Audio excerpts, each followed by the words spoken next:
How we doing, guys? This is AJ Torres from Calling Strikes, and we got the two best guests, I think, to discuss these topics.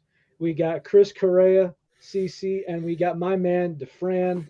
How's it Also, going? we're going to be speaking a little bit from Sam Belcher, and I tried to get a couple of guys in here, tried to get a few guys as far as I try to see if Matt had any takes, hmm stuff like that, but. Oh well.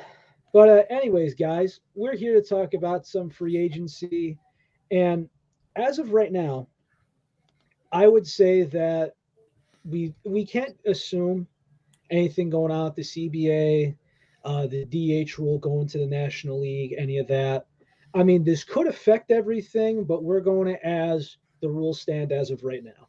hmm So I will play around the horn a little bit for you guys, but of course, DeFran, introduce yourself first before we begin. How's it going, everybody? Mike DeFran, big Cubs fan, obviously, and I'm going to be hopeful for a lot of these guys, but I'm going to try to keep as much bias as I can out of it, but I can't promise to do it for everybody. That's Oh all I'm boy. going to say. And Chris, Yeah, I've been on your show about 3 times. yep. You guys know me. I'm big into the Boston sports. I'm also on the West Coast, so I am in touch with like a lot of the West Coast signings and all the stuff that's going on with the Bay Area teams. So I feel like I've got some range when it comes to talking about some of these baseball teams. Baseball's literally all I do, so I'm happy to do it. Yes, and this is a very interesting one. There's been a lot of interesting topics here. Not we had a top 15 list going around.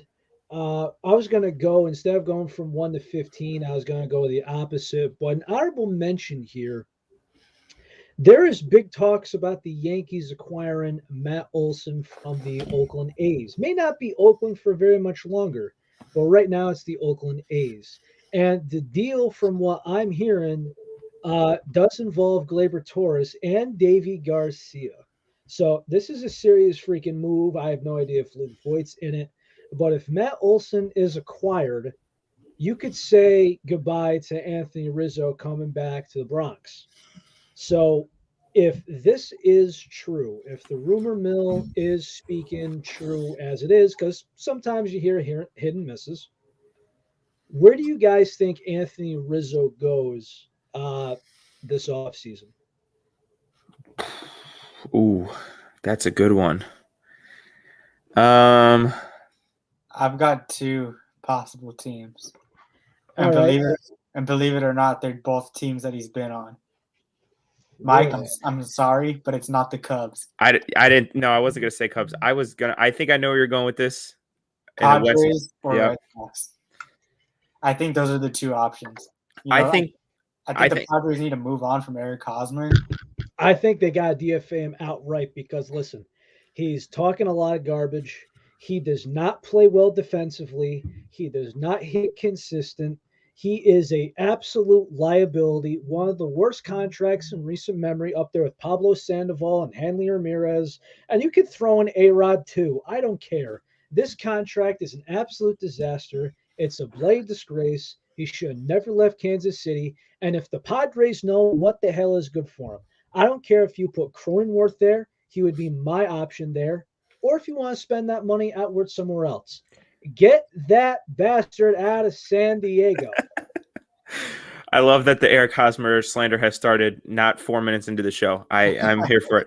I think Anthony Rizzo makes a lot of sense for the Padres, not only because obviously he's been there already, but I just think, the Padres are a team. They've got a lot of talent, and I think they're looking to make that next step. And when you have a guy like Rizzo who's been there, he's won. He's that veteran leader. He's a great locker room guy. I think Rizzo makes a lot of sense for the Padres. Plays really good defensively still. Obviously, his bat's declining just a little bit, but I think Rizzo would be a great guy for the Padres to go get. I also think it helps that he's a lefty. You know, Mhm. Hosmer is right-handed playing first base, and we've seen Yeah, how that's kind of gone down the gutter. So totally. Well, my thought is this, and listen, if it wasn't for this salary cap crapola, and there's a controversy, and there's a lot of slander. If you talk to the guys from Simple Minds, they were pissed about the trade deadline from Chaim Bloom. They're pissed And about everything. listen, are they booing more than they're cheering? No, so I'll give them that. That seems to be the city of Kansas City. I will say that with beating my chest out. Okay, I will tell you that straight out. But in the meantime, listen, I was thinking about my free agent list, and Kyle Schwarber's on here. And listen, a trade deadline piece for half a season, I think fine. But every day, first base or platoon first base for Kyle Schwarber, I just see that gamble not paying off long term. So Which if is you're not comfortable with Schwarber at first base, I think you're going to go by Anthony Rizzo if he's on the open market. If the Yankees are not interested, Boston's not too far away from home. I see Boston giving him the deal's not going to be huge, but I think it's probably going to be 4 years, somewhere between 60 and $80 million. I would agree with you, but I think that number's way too low for what he's looking for. Mhm. And I do not think the Red Sox would want to offer that much money for that much time, considering if you look at their minor league system, they've got corner infielders galore. So I feel like they'd rather just wait it out. We saw Bobby Dahlbeck kind of come on later in the year, although he didn't get much playing time over Schwarber in the playoffs, which is pretty obvious why Schwarber is on fire. Yeah. But I just don't see them going long term for a first baseman. I could see, like, although I do think he'd be a good fit there, I just don't see it really happening over a team like the Padres paying him that money. Yeah. Well, also we got to think about the market drying up, but that one we're just gonna toss our hands in the air and we're gonna start going on the list. So this was a pretty interesting one, fellas. Chris Taylor. Chris, what do you got on this one? I think he's another player who can make a return to a former city, and that is Seattle. I think he could really work well there, playing in the outfield and the infield, kind of like how the Dodgers use him. We saw their manager. What's his name? I totally forgot his name. Scott Service. Scott Service. Yes. Yes. We kind of saw him play flip flop with players, puzzling them around the field. So I think he's a perfect fit there, and he's a guy who could get on base, a guy who could play defense, and I think he's a cheaper option for them that could push them over the hump. Yeah. I think Seattle makes going to spend, but I'm just not sure what their limit is. So, DeFran, what do you got for Chris Taylor? I think Seattle makes a lot of sense. Like Chris was saying, I could honestly see him going back to the Dodgers as well. But I think if we're talking about teams that make the most sense for him, and or for a team to kind of push themselves, I think the Mariners are probably the best option, just because they're a team that was so close to the playoffs last year. I think they're going to be heavy spenders in free agency to try to get them up that one next tier, to try to get them into contention. So I think Chris Taylor, and then they can kind of play him all over the place. He's a very versatile guy, so I can see him playing infield, outfield. I think Seattle makes a lot of sense. I was going to agree with Chris on that one. I also think the Giants would be a good option. Gabe Kapler is another one of those guys who likes to puzzle players in. Mm-hmm. And as another guy who gets on base, plays good defense. Gabe Kapler's thing is good fundamental baseball. Yeah. And so I think Chris Taylor is like the epitome of that. So I'd say that they're a dark horse, if anything. I actually had an idea about this, and there's a team out there that has talent, but the money issue is definitely a little bit of a concern. So do I think they need a shortstop? Yes. Do I think that they could be in the big market for a Simeon, a Correa, a Seager, even a Trevor Story? My answer is no. How about the Phillies? We don't know if Didi's coming back, and if there's one thing that team does not have offensively, it's depth. Mm-hmm. Once one guy in that infield gets hurt, they're screwed. They have a hole in their lineup. Do they have a consistent backup outfielder? They have some guy to come off the bench to hit for the pitcher. Right now, they don't have those three things. So when you add Chris Taylor, and if you could get out a good price for him, I think the Philadelphia Phillies, I just think they make sense. I think the Phillies could also go after a guy like Kyle Seager. Yeah. He's in free agency too. I think they like his power. and they could shift guys around. Like Girardi wouldn't be scared to move. I don't know, Alec Baum over. I just feel like that's like another option for him. Alec Yeah. Baum at short. Yeah. I'm just not sure how it would be full time, but I understand what you mean. He's still young. It's not like you take a guy. It's like, hey, what are you, 30? Yeah, try playing short. Yeah. You can't do that. But Alec Baum is still young enough. Which, by the way, I had a pull on this for the hell of it. There you go. Nothing special, Nice. but I mean, it's a rookie card. it is. I got Save lucky it. with that. Save it. Oh, Save I it. am. Yeah. So here's an interesting one here. I'm going to go first on this one. Kyle Schwarber, the Schwarb. So I don't think Albert Pujols is coming back to the Dodgers.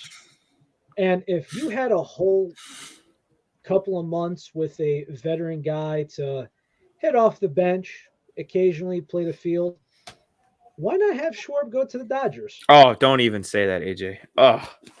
Oh, you're killing me over here. But if the corner infielders are going to come quick, the Red Sox could be an option.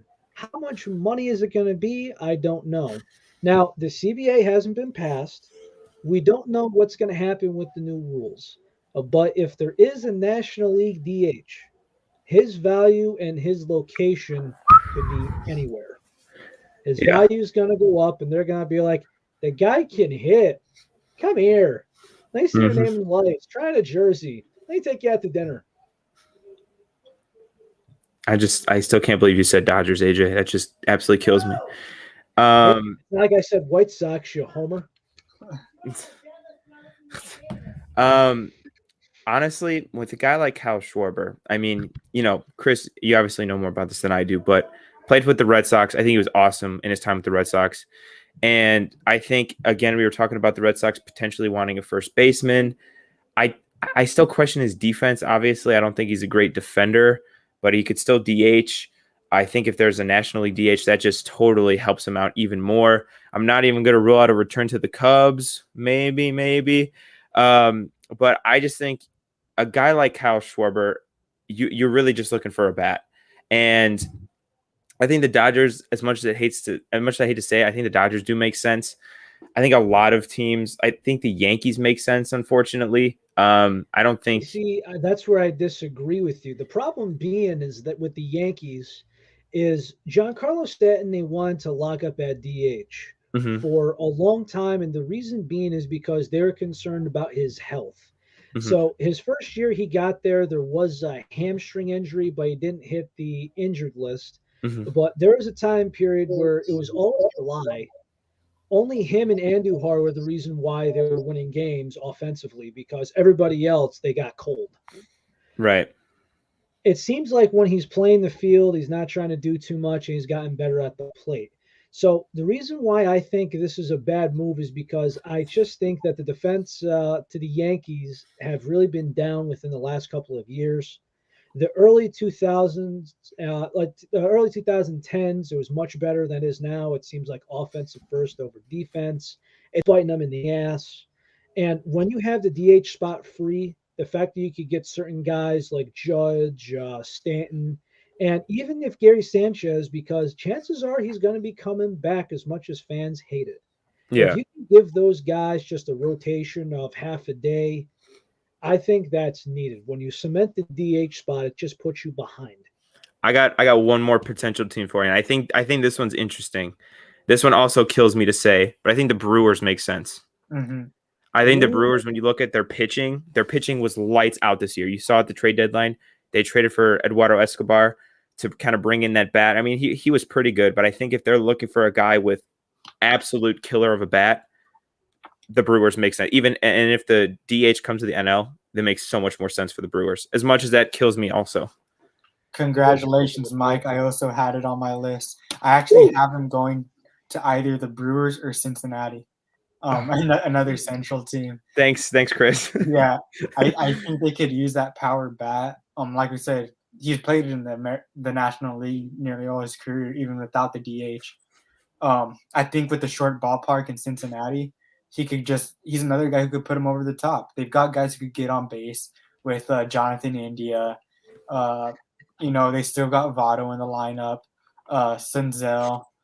I just think he'd be a really nice fit there. Although I do think they have more problems than just the offense. I think they need to get their pitching in order.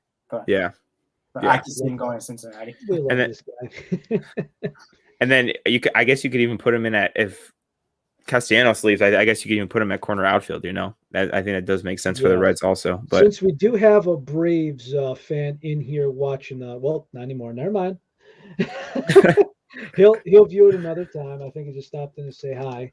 But I do have Freddie Freeman much higher on the list. Number 13, we got Kevin Gausman. So this is a very difficult one, but just remember, he is on a team where he is good. He has pitched well. He pitched well again. I think he's found his groove. He's pitched in a ballpark that he likes. Oh, it said viewership is different. Oh, well, it's just a StreamYard thing, whatever.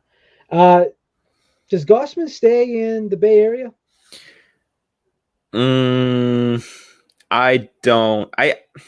I'm torn because I think it's very hard for me because I think part of them wants to repeat what they did. They had this magic season, obviously, had one of the best records in Major League Baseball, won the West, which is the best division in all baseball. I think part of them wants to rebuild, but I think another part of them kind of maybe knows it was I don't want to say a one-hit wonder year, but I don't know if he's going to replicate what he did again this next year. And obviously played great to get his new contract. So I honestly see him going to a team that needs pitching. And I don't know if he'll return to the Giants, in my opinion, especially if they want to re-sign Chris Bryant. So who do you got? I mean, now granted, right? Just remember this. Posey is off the books.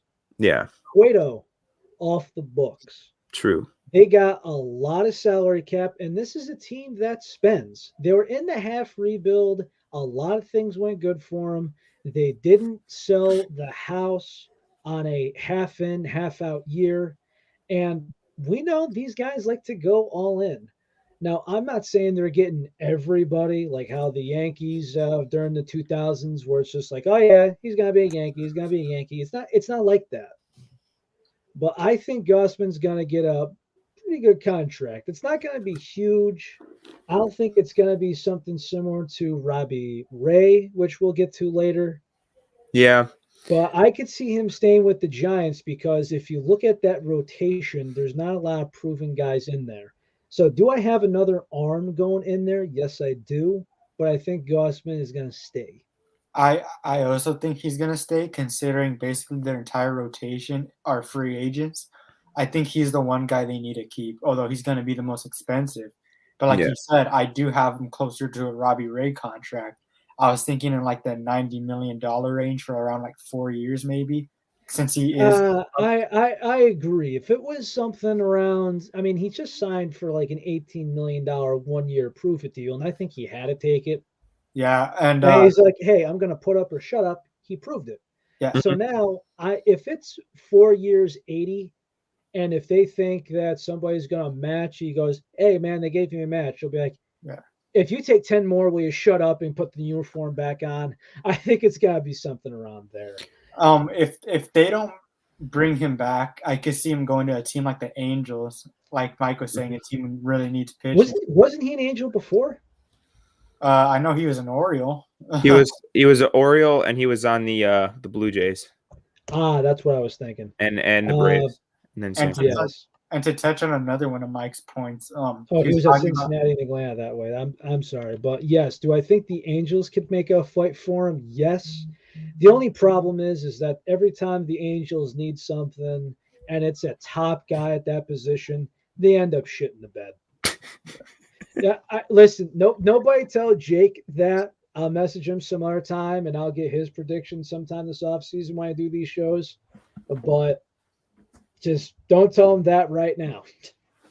And to touch on one of Mike's other points, he was saying that if they want to retain Chris Bryant, I've been one of the guys who's been saying since the day he got traded, I don't see them re-signing Chris Bryant because they have so many other needs everywhere else, particularly pitching.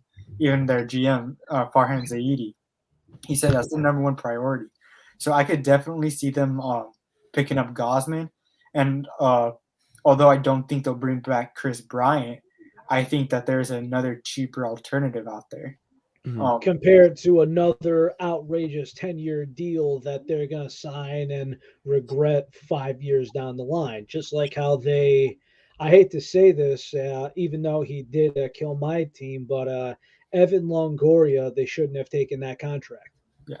So with that being said, I don't know if we want to jump all over the list here. So we have Gosman staying in San Fran. Yeah. Yeah. By the way, one last point. What a year to have his career year. His career ERA is over 4, and he had a 2.81 ERA this year. What an absolute contract year for this man. What a guy. What a guy. Congratulations, Kevin Gosman. You think it was because of the change of the ball? Well, he was dealing before they took the sticky stuff. You know, he was their ace from opening day. No, the ball, not the sticky stuff, the ball. Possibly. I mean, there's never a way to tell for sure, but I mean, he did what he had to do to earn a big contract, and that's yes. I'm just looking at his. I don't think so. His home run numbers are about the same. This is the one where I think is one of the most difficult on this list. Trevor Story. Who wants to start? I have a gripe against Trevor Story. I think I don't think he's that good. And a lot of people in the Cubs community have been screaming their heads off to try to go get Trevor Story. And I would very much not like the Cubs to do that, although it does make sense to go get Trevor Story. I wouldn't like it, to be completely honest. I could see a team like the Tigers, maybe, who are up and coming and, are willing to spend some money. I could see, Tigers. I could see really the Tigers, the Cubs, maybe the Reds. I don't know. That's who I would think. I think the Cubs do make a lot of sense, unfortunately. But I could see him going to the Tigers for sure, especially if they're going to give him all the money that he wants. It's probably going to be a lot. It's probably going to be the third most in this class behind, obviously, Correa and Seager. I'd say Tigers, probably. Although I don't think he is the best shortstop in baseball, and definitely not in this free agent class, I do think he will. I really think that he will get paid well. Mm-hmm. Question is, who's going to give him that? I think there's a lot of people that have the money available. And just remember, what's being proposed soon, it's being worked out through meetings, but there's a proposal, and they're just waiting to see what's going on between the Players Association and Commish, that there will be a salary floor in MLB. Yeah, that's why one of the teams that I had him going to, it's an outside chance, although I do think he'd be a good fit, and that's the Cardinals. I think I could see them trading Paul DeJong because he obviously fell off the second half of the season. He was benched, and so I could definitely see them going after a guy like that. That being said, they probably need to make some trades to ease the salary. Yeah. Another team I could see him going to is the Rangers. He's talked about how much he's loved playing in the new ballpark because he is from Texas. That was his favorite team growing up. So the Rangers could invest in somebody to build the future around, and I think he is a candidate. Although like I said, I don't think he's the best shortstop out there, but I do think he has potential to be, a really great player for a long time. Yeah. I'm going with you, and I actually had on my list Rangers. I didn't know that was his favorite team, but I actually thought to myself, I'm like, you know what? If he likes playing in the new ballpark, if he is going home, put Falefa back at third base, put Story at short, and just continue to have your rebuild, because we know that you're a bottom 2 team in the division right now. You have to focus on a lot going on. You need more pitching. You do need a couple more pieces on offense to be consistent. I mean, have I thought about the Reds? Which, by the way, that was another thing I pulled from this back. Another rookie. Nice. Another Jonathan India. But to me, I just thought Rangers because I'm like, they got to spend something this offseason just to get people off their backs, just put a little life in the lineup, something a little refresh. And to me, I didn't think that they're going to go out there and get all the marbles. I thought about Seager, Correa, and Simeon, and I just don't think it fits the bill for them. So I'm going with Trevor's Story here. To the Rangers? Yeah, I'm going with Trevor's Story to the Rangers. I like what Chris brought up about the Cardinals, reuniting him with Nolan Arenado, obviously, but I do think the Rangers does make a lot of sense when you guys bring it up. I think it does. I think they're going to obviously need to spend some money to, keep people in the seats, and I think Trevor Story is that type of guy.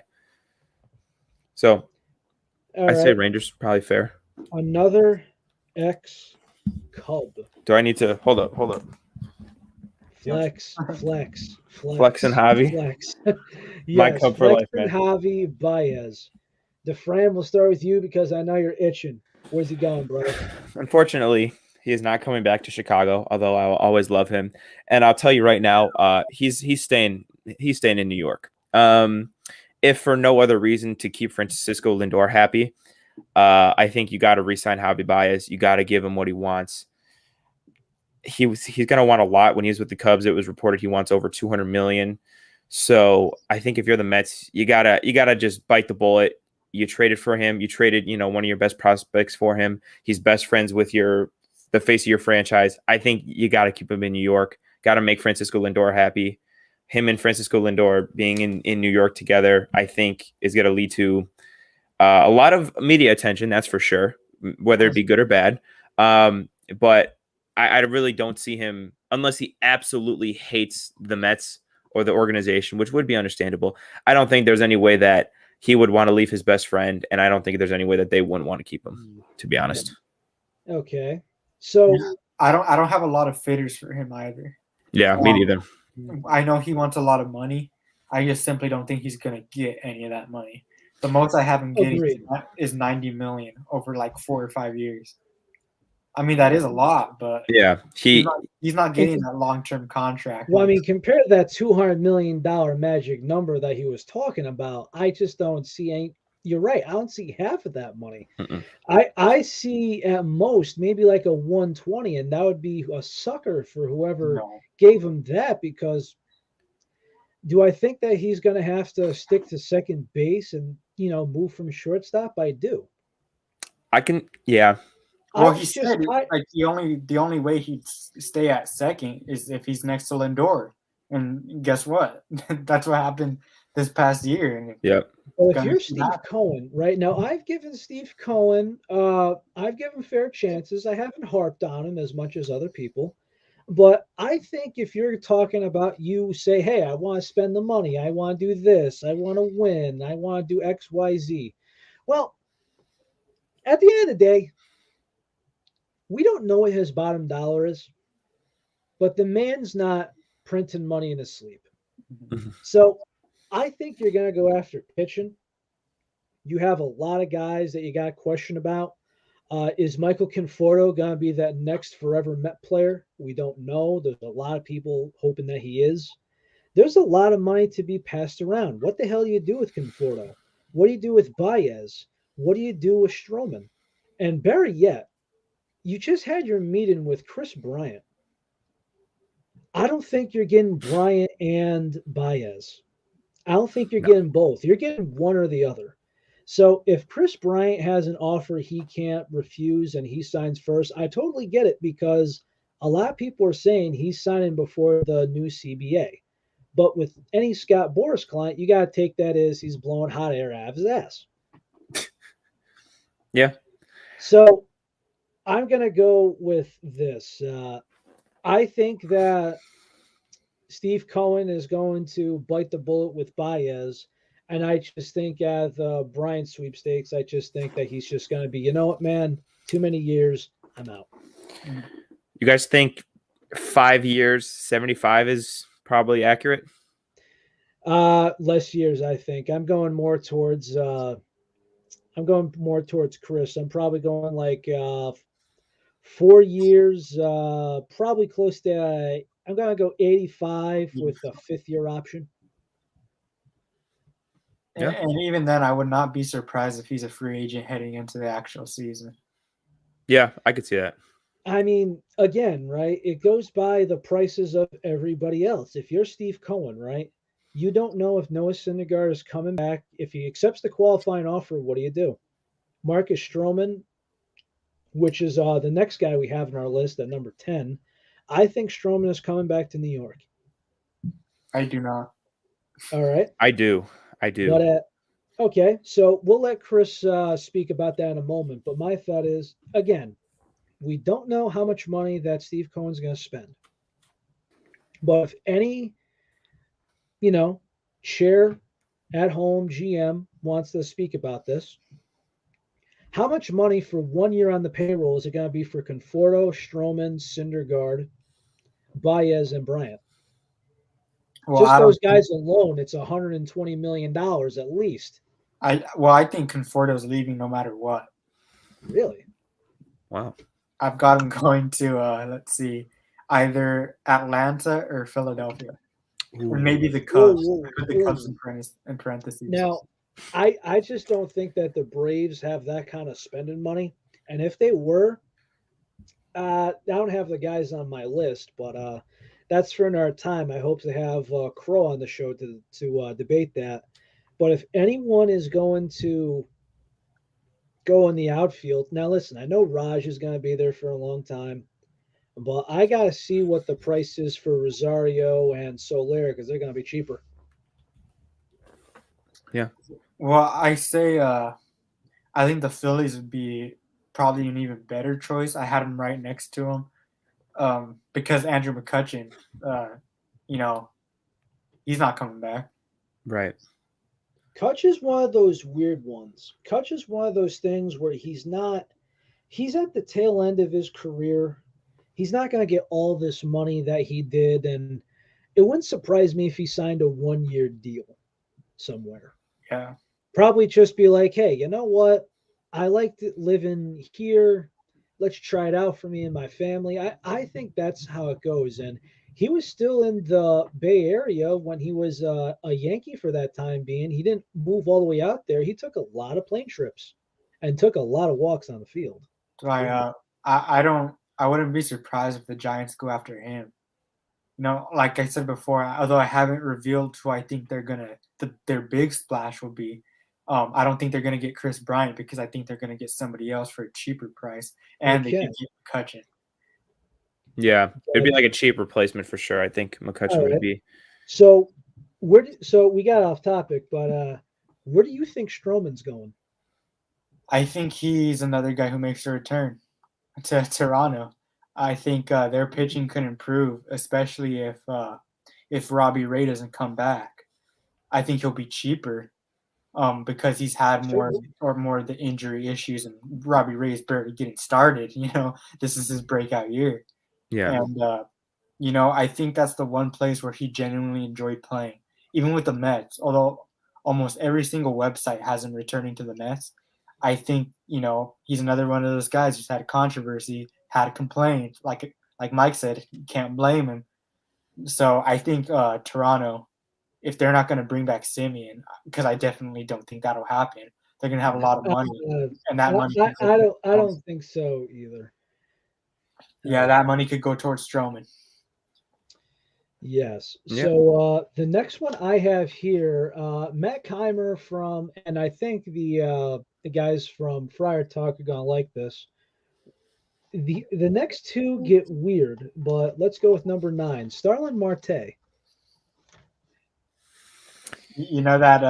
That one guy I wasn't revealing about going to the Giants. This is him. Starlin Marte to the Giants. Ooh. I don't hate it. I don't hate Giants. Here's my thinking behind it. Chris Bryant is a bigger name.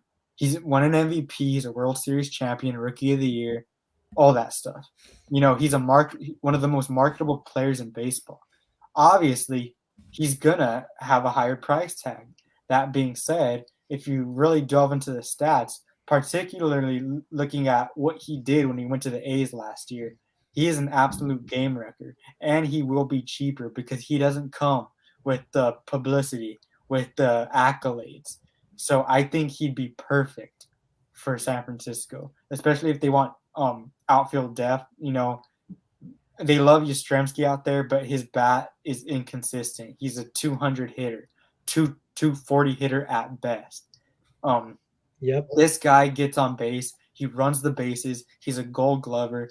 How could you not want this guy for a cheaper price than Chris Bryant? I know it sounds like I'm kind of shitting on Chris Bryant, but it's true. Right. It goes by the value. And if you think that you could give Starlin Marte what seems like probably a 4 or 5 year deal compared to Chris Bryant, that's going to get between 8 or 10. I have to get the value that's the best now, and then if the contract's going to be over with sooner before Chris Bryant may start to decline or have an injury issue, I totally get it. The only thing I have different is I think that the Padres are going to have to replace Tommy Pham because I don't think he's coming back. I think they've just given up on him. They've given it 2 years, and I just think they need a guy to start fresh. And I'm giving it to Starlin Marte because, again, they can't have the big names because they've already committed so much money to other people. You have Tatis, which he got overpaid, let's just be honest. You have Manny Machado, who's going to be there for a long time, $30 million a year. And let's not forget that we all predict that Hosmer is going to be DFA'd.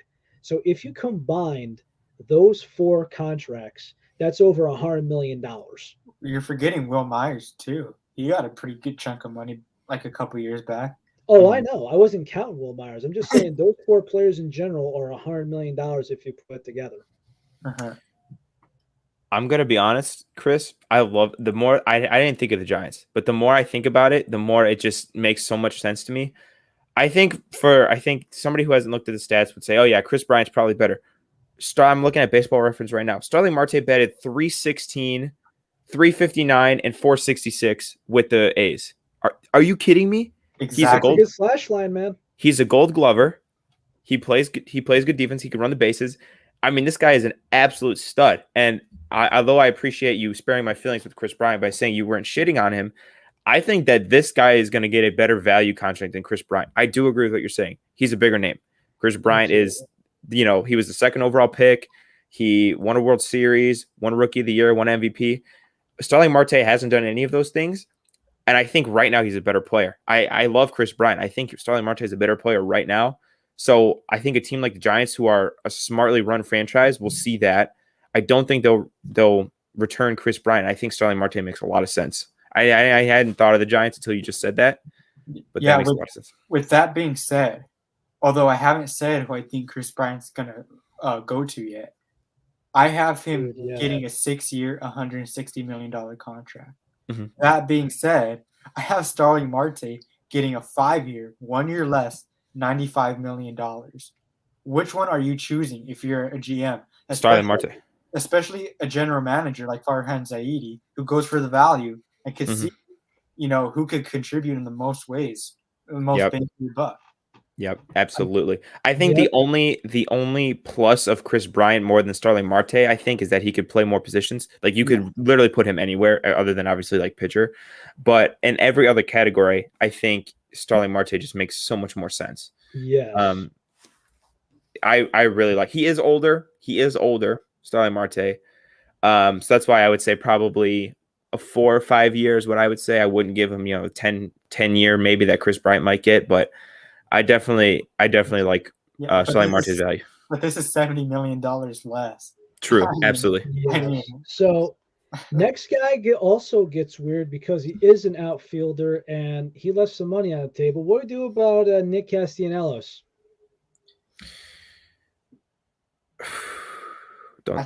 That's tough because a lot of teams. We all had the same reaction. We go, damn it. I think one team that is probably going to make a lot of splashes this offseason, and what I mean by that is they're going to pull like like the Lakers back in the day, where they just get all the veterans and well, not veterans, but a lot of the free agents at the time. I think the Detroit Tigers are one of those teams. I have him making a return to Detroit. I know I have all these guys making returns to their former teams, but I think that's a good fit because they are going to be more willing to spend money, especially now that some of their prospects are either at the show already or they're in AAA. You know, they're number one picks. They have Casey Mize already up.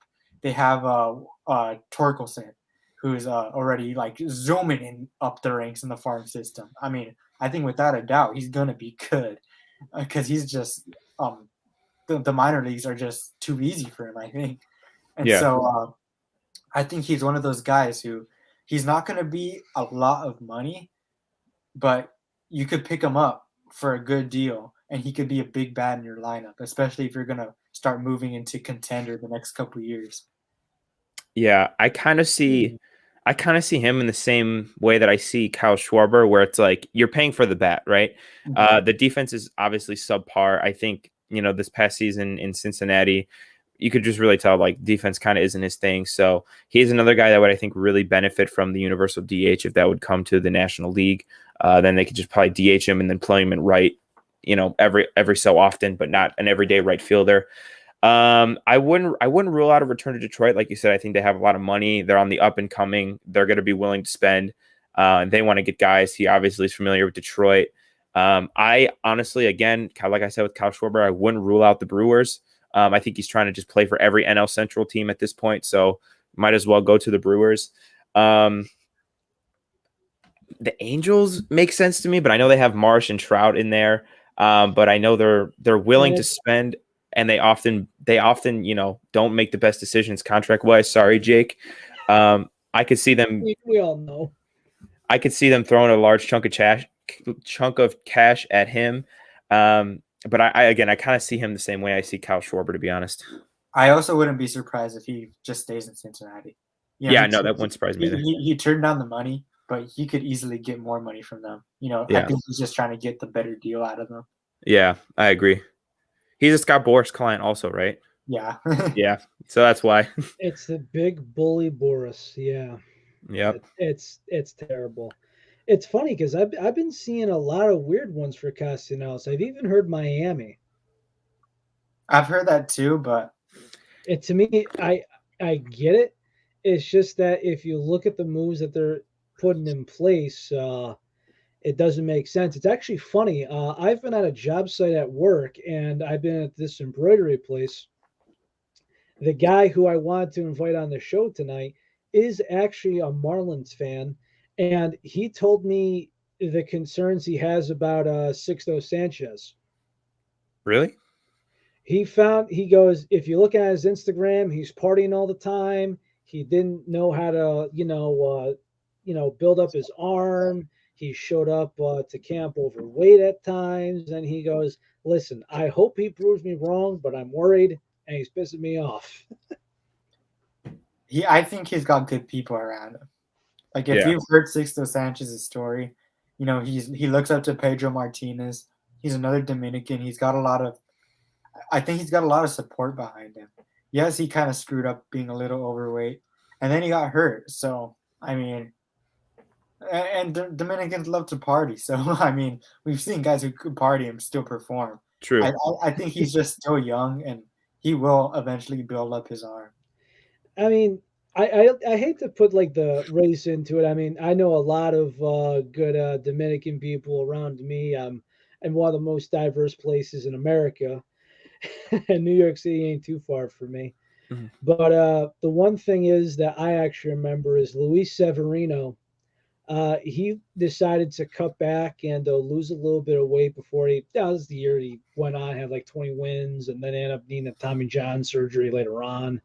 But one thing he says is he goes, the whole year is going to be a sad time for me because I miss my fried plantains. And correct me if I'm wrong. Name a Latin man that don't like his fried plantains. Have you guys seen the picture of Franchi Cordero just carrying the two big old things of plantains? No. It's the funniest picture. It looks like he's lifting weights, but instead of weights, it's plantains. Like after we're done here, you guys look that up, or I will send it to you. It's the greatest picture of all time, without a doubt. I think I have seen it. Yes. I'm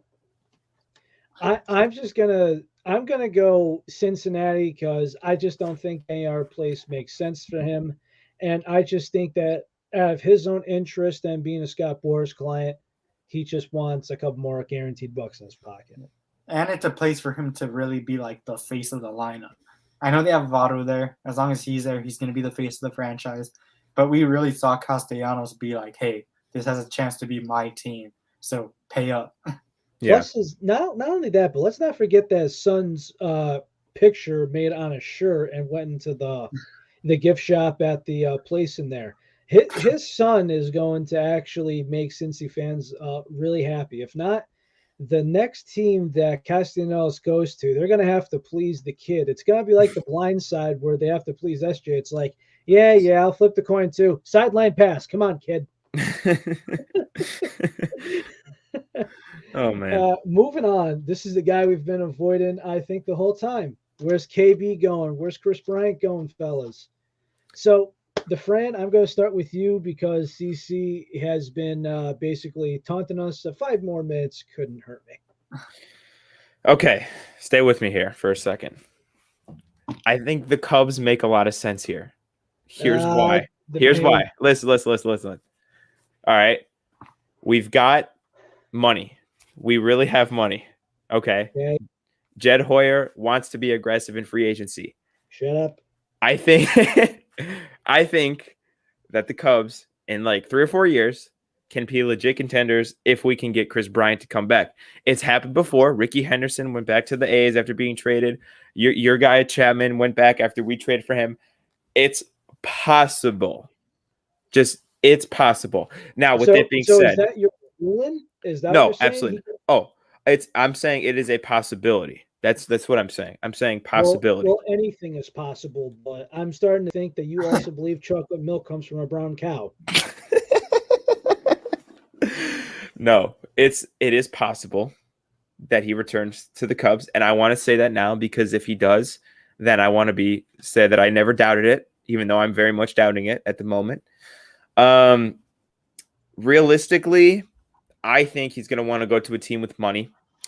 I think he's going to want to go to a team that is a contender because I think he definitely loved winning. That was, I think, part of the frustration of this past couple of years with the Cubs was the lack of a winning team.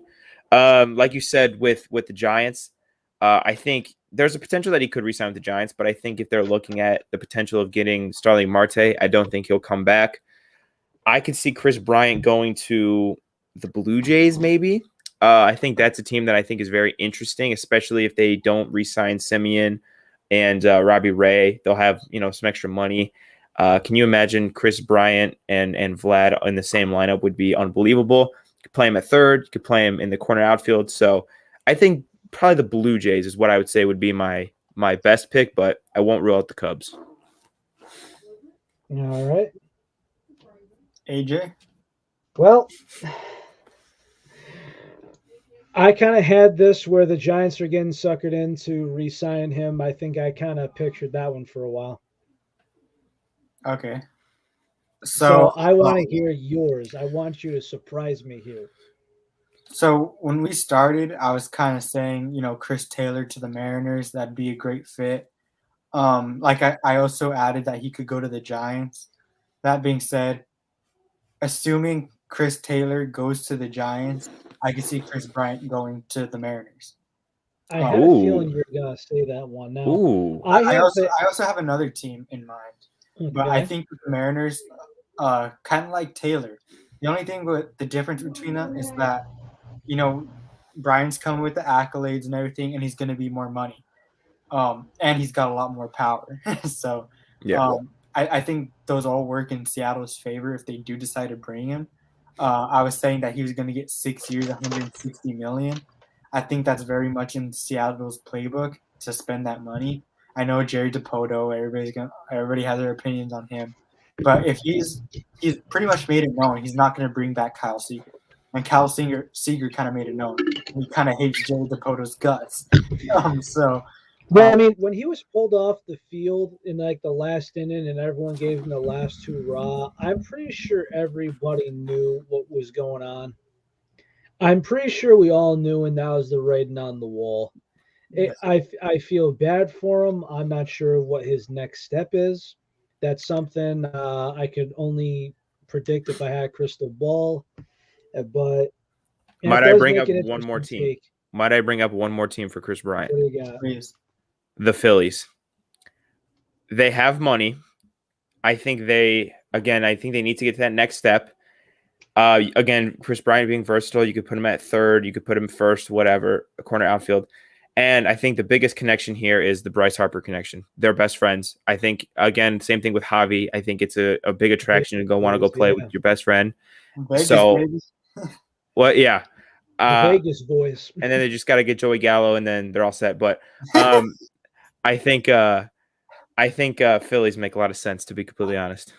So a thing to mention too is, I mean, I'm not sure what's going on with Rhys Hopkins, but I think their patience is starting to wear thin.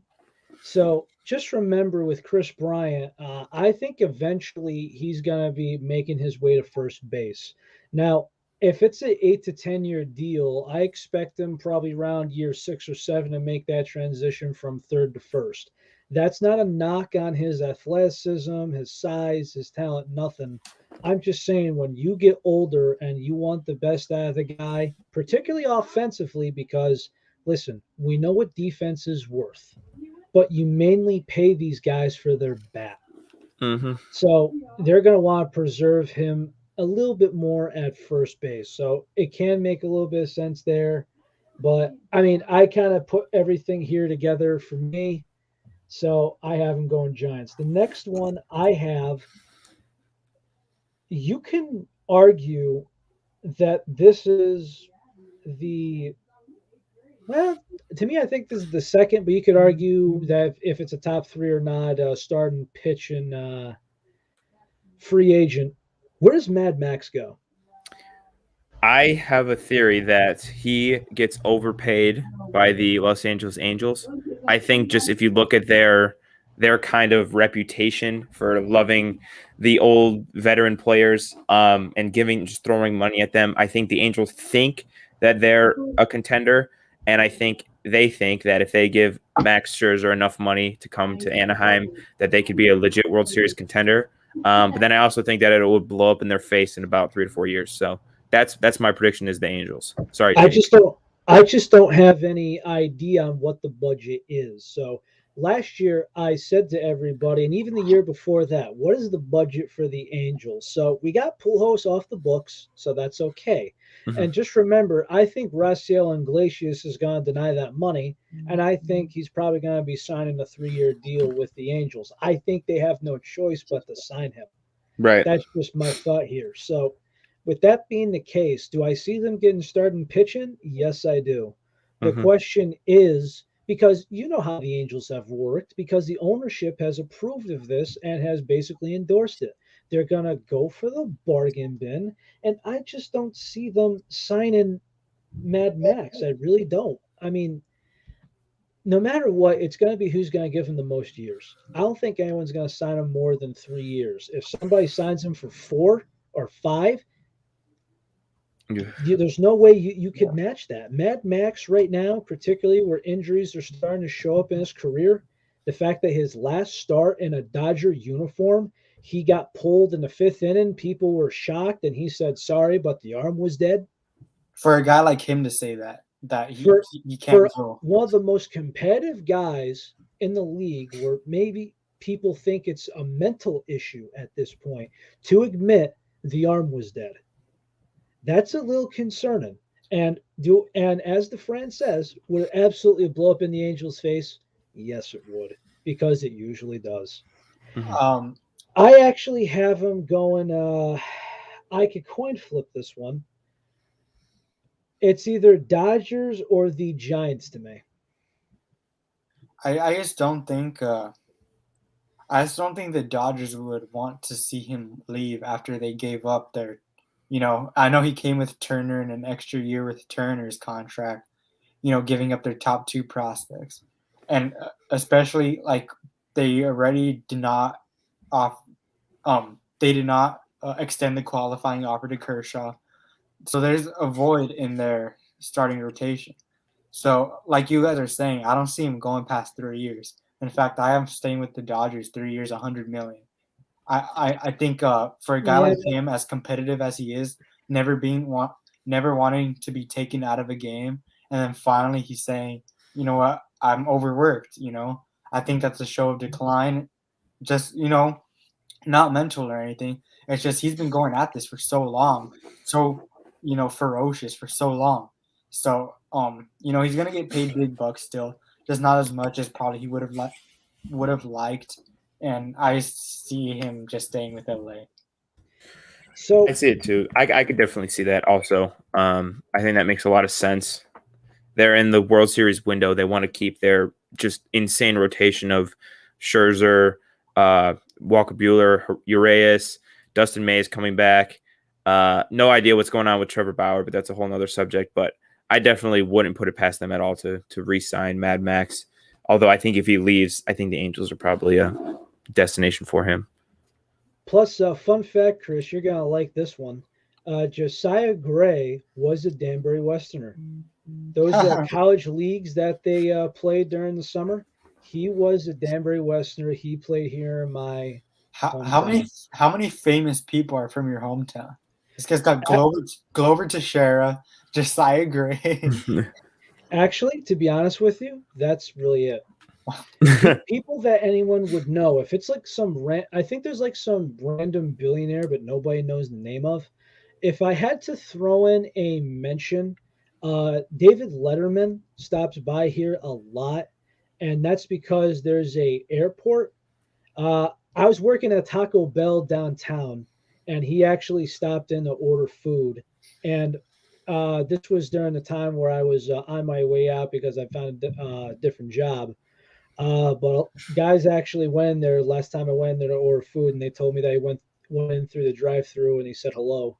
Uh, Good guy, stand-up guy, but he keeps his exotic cars at the airport. He parked at the Taco Bell those 2 times in a Maserati. Wow.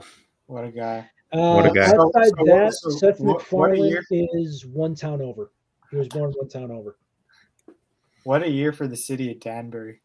The only 2 famous people, and they're both having the years of their lives. Yeah, for real. Yeah, you saw the parade announcement for Glover. It's this Sunday.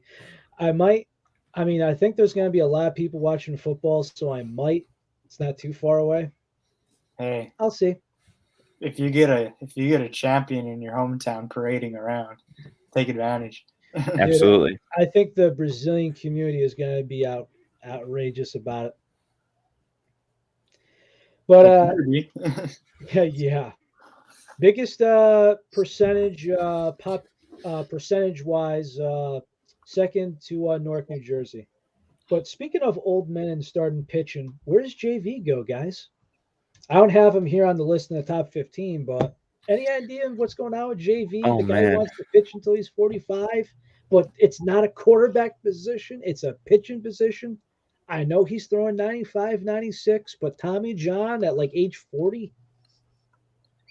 Ooh. Caught me off guard there. I have just humor me. 3 potential teams. The first one, I'm not going to talk about a lot. He could return to the Astros. Okay, that's self-explanatory. Moving on. Next team is the Red Sox. They were at his workout, and they really liked him. And for a veteran guy like him, they could always use pitching depth. Even the years the Red Sox win the World Series, their pitching isn't the best. So they could for that, but I agree. They could definitely take a risk on him, like we've seen in years like 2013, when literally their entire rotation was like veteran guys. Mm-hmm. So that's not out of character for them. I could also see him going to the White Sox. Ooh. Do you think Carlos Rodon leaves then? Well, they already didn't extend the qualifying offer to him, so he's already True. a free agent. True. Yeah, I mean, you got to just improve what you have, right? And if you could replace Rodon, if you could replace for 2 years, if you could replace one old guy with injury history with another old guy with injury history who's proven to be better, a lot better. I mean, why you not? go with the injured guy with the more upside, right? Yeah. Yeah. So Yeah, I think so. that makes a ton of sense. Me, I have him. I think I have him re-signing. But back to the list. What do we do with Robbie Ray? Me,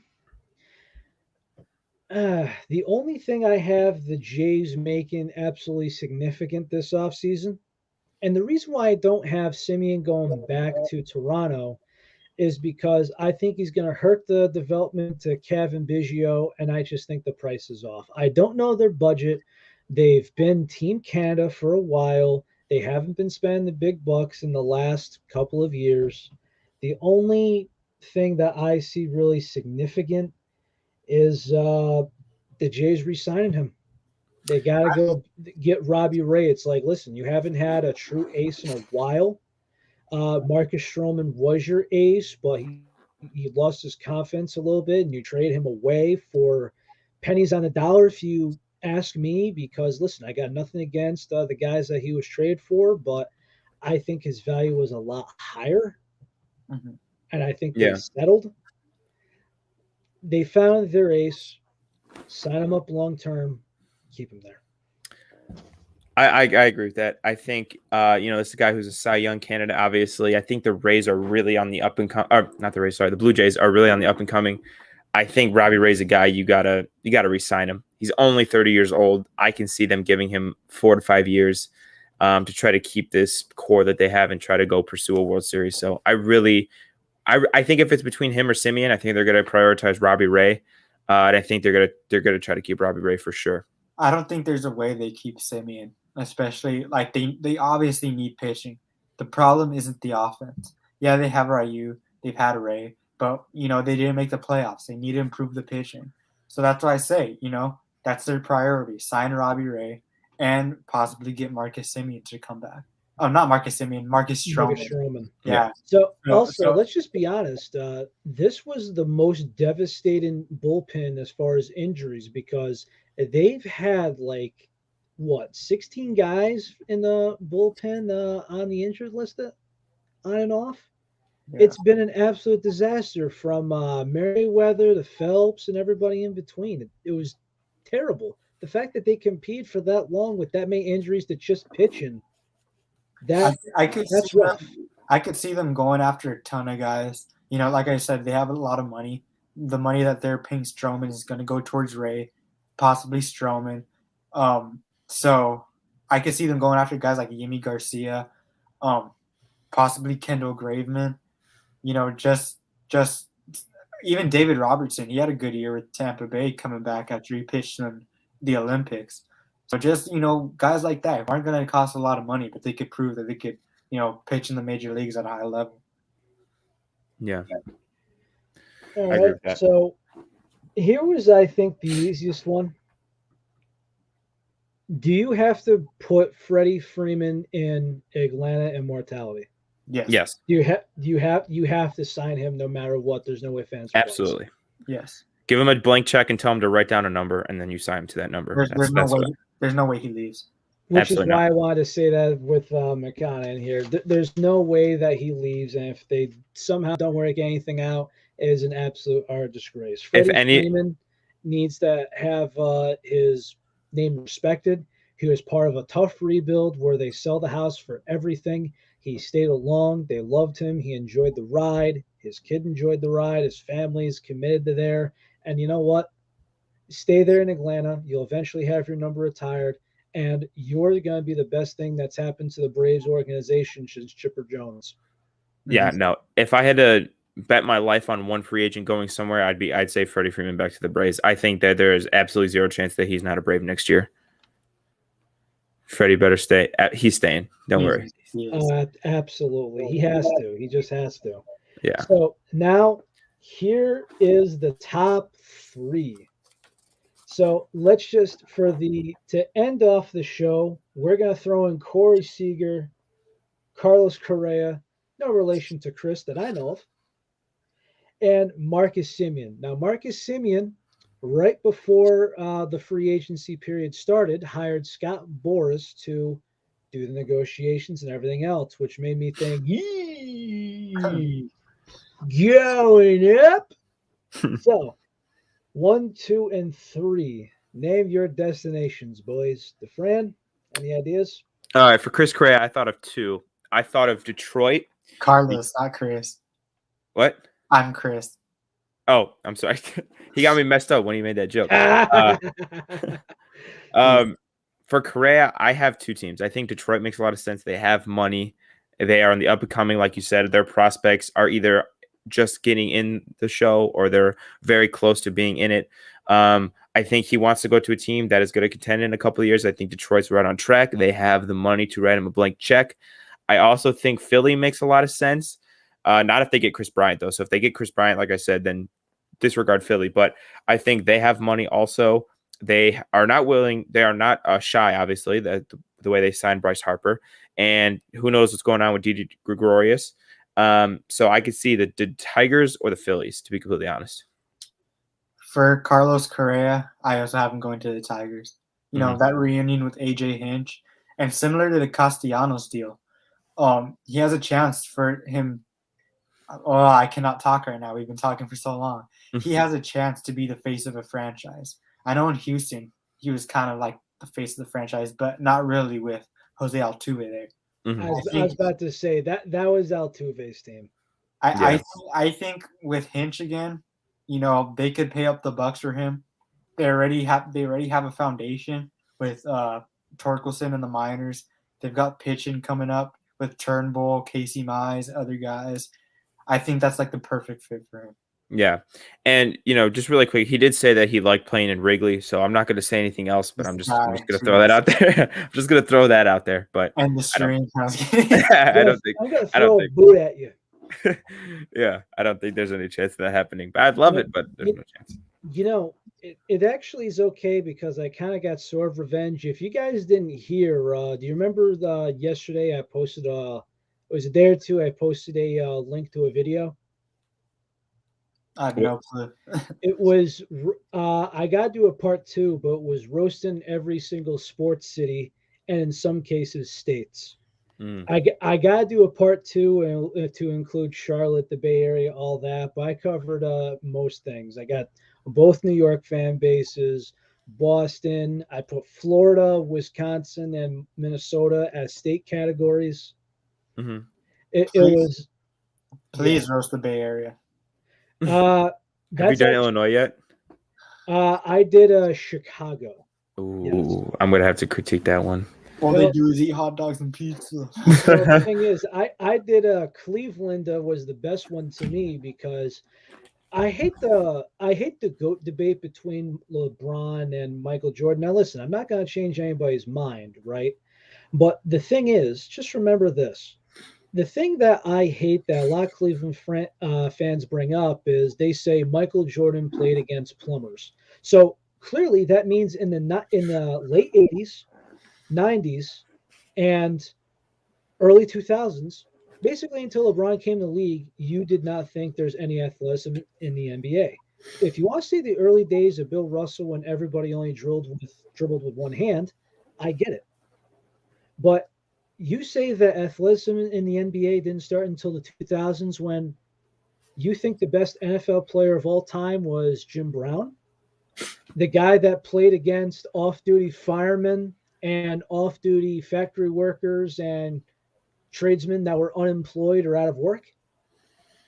It's bullshit like that. That's just like, listen, if you're going to make that argument, you're going to go with that one, make it fair. Yeah. But, let's stick to baseball. Yeah, I was about to say, moving back to that, I got Correa going to the Tigers. I'm going to say that, listen, Hinch is going to say, listen, this is going to be your team. We want to put you in. We want you to be a part of this. Kind of similar to Robinson Cano. When he signed that contract to the Mariners, they're going to say, "Listen, man, this is your team." Yeah. So, yeah. Tigers across the board. Tigers Yeah. across the board. So Simeon, I'm torn with a couple of things really, but I got Corey Seager going to the Mariners. Oh, do Something you? similar. I got I him just like, hey, listen, dude, I His, think this is his gonna be your team. brother's gonna tell him to stay far away. Yeah, no, I think I don't know how much you're gonna like this, but I have him going to the Yankees. I Straight up. have Seager going to the Yankees too. Now Great minds listen, think alike. I think that is absolute crap. The reason why I did not say the Yankees, and believe it or not, I don't want him because as far as everything I'm concerned, Well, you're not Brian Cashman. well, better yet, here's the other thing too. Let's also not forget this. If we go by all the free agents since I want to say 2012, right? Everyone said Mad Max is going to be a Yankee. How'd that turn out? Didn't even put in an offer that I know of. I Everyone think said that these mediocre number 3 pitchers were going to be the ace for the Yankees. Didn't happen. I think personally speaking that they want Seager, obviously.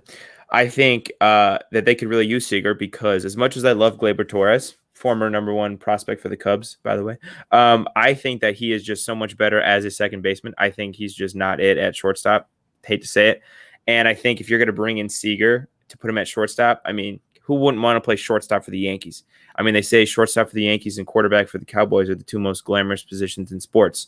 So I think if you're Seager, you know what I mean? You've been one of the best shortstops in the league for some time now. I believe, I was looking at it earlier, I believe offensively, the only shortstop that's better than him is Fernando Tatis these last couple of years. So I think it's a match made in heaven or hell. It's just definitely a match, though. I think he's going to the Yankees. Now, I've talked about it, and people just kind of went like this, and they're just kind of like, okay, Yankees, shortstop position. What do you got? Now, I get it. Shortstop, left-handed. I get that part. But the fact that I'm hearing 8 or 9 or 10 years, getting close to the high 200, close to $300 million. Listen, we know Hal's cheap. I understand that the shortstop is in need. And I'm looking everywhere else. Carlos Correa doesn't want to be a Yankee. That's off the table. No. So that shouldn't even be discussed. People are discussing it for their due diligence, but for the people I think this is actually going to be a possibility, I think no. Simeon, it's very interesting, but I don't think that he's going to bite for it. And just remember, if this team's going over the luxury tax, they're going to do it with somebody they fully believe in, chest out front and beating their chest.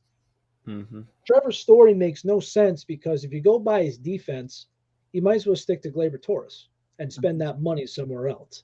It's like, why are we talking about Matt Olson coming to New York? That's the biggest rumor the Yankees got right now. So if Gleyber Torres is going over to Oakland for a Matt Olson or somebody else, I mean, I really just don't understand the logic. That money you could spend on Trevor Story, you could really just re-sign Anthony Rizzo with. Mm-hmm. Yeah. And wouldn't you rather, if you had to pick between where your money is going because you're Hal Steinbrenner, you're cheap, I would rather have Anthony Rizzo over Trevor Story. Not even in the same breath. They're not in the same category. I think this is going to be the biggest heartburn I'm going to have all year is trying to figure out what they want to do. I think Anthony Volpe is a year away. I know they're discussing center field as well. Problem is yes, you're going to be committed to Judge, and I think you gotta commit to Judge. He proved it. He's your guy. Yeah. Yeah, he's been snubbed by Gold Glove the last couple of years. And if you didn't know, did you know that Joey Gallo and Clint Frazier were nominated for Gold Glove back-to-back years, and they only combined 33 games in right field? That's crazy. Just remember this: Joey Gallo was eligible for the Gold Glove this year in right field, but also the Silver Slugger Award for the DH. Unreal. How the hell does that work? Make it make sense, AJ, please. I've been trying to do it, and listen, I'm a Yankee fan, but I call bullshit as it lies. Mm-hmm. I do. I can't stand it. But let's see. Right field, we know who it is. Left field is going to Gallo until there's a possible trade worked out. Center field, you got Aaron Hicks, who's glass bones and paper skin, like the freaking asshole that's scamming people in SpongeBob.